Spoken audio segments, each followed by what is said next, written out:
descent to fill their coffers off the passing trade.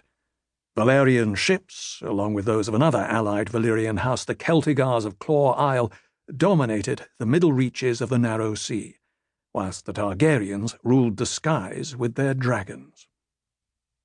Yet even so, for the best part of 100 years after the doom of Valyria, the rightly named Century of Blood, House Targaryen looked east, not west, and took little interest in the affairs of Westeros.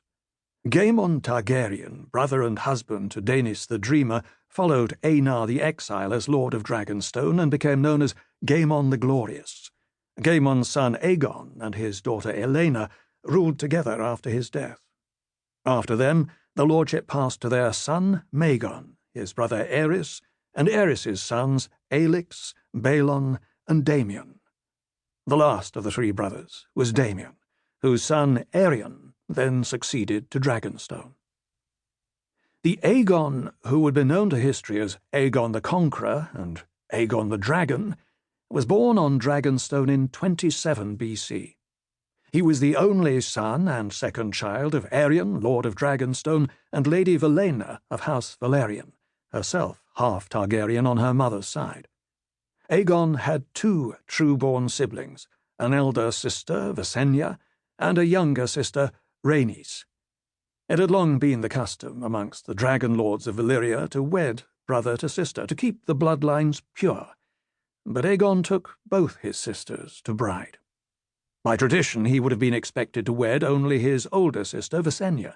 The inclusion of Rhaenys as a second wife was unusual, though not without precedent. It was said by some that Aegon wed Visenya out of duty and Rhaenys out of desire. All three siblings had shown themselves to be dragon lords before they wed.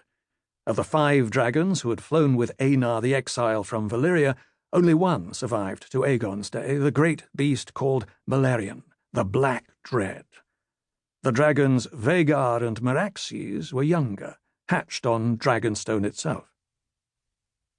A common myth, oft heard amongst the ignorant, claims that Aegon Targaryen had never set foot upon the soil of Westeros until the day he set sail to conquer it, but this cannot be truth.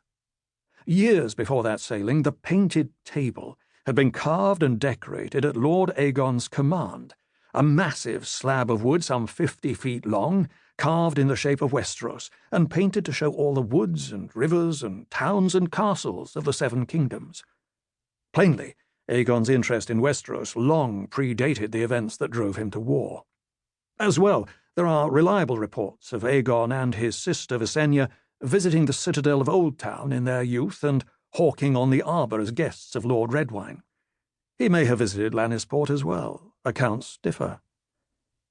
The Westeros of Aegon's youth was divided into 7 quarrelsome kingdoms, and there was hardly a time when 2 or 3 of these kingdoms were not at war with one another. The vast, cold, stony north was ruled by the Starks of Winterfell. In the deserts of Dorne, the Martell princes held sway. The gold-rich Westerlands were ruled by the Lannisters of Casterly Rock, the fertile reach by the Gardeners of Highgarden. The Vale, the Fingers, and the Mountains of the Moon belonged to House Arryn. But the most belligerent kings of Aegon's time were the 2 whose realms lay closest to Dragonstone, Harren the Black and Argilac the Arrogant. From their great citadel, Storm's End, the Storm Kings of House Durrandon had once ruled the eastern half of Westeros from Cape Wrath to the Bay of Crabs, but their powers had been dwindling for centuries. The kings of the Reach had nibbled at their domains from the west, the Dornish men harassed them from the south, and Harren the Black and his Iron Men had pushed them from the Trident and the lands north of the Blackwater Rush. King Argilac, last of the Durrandon, had arrested this decline for a time, turning back a Dornish invasion whilst still a boy, crossing the narrow sea to join the great alliance against the imperialist Tigers of Volantis, and slaying Ghast the 7th Gardener, King of the Reach, in the Battle of Summerfield 20 years later. But Argilac had grown older. His famous mane of black hair had gone grey, and his prowess at arms had faded. North of the Blackwater, the Riverlands were ruled by the bloody hand of Harren the Black of House Hoare, King of the Isles and the Rivers. Harren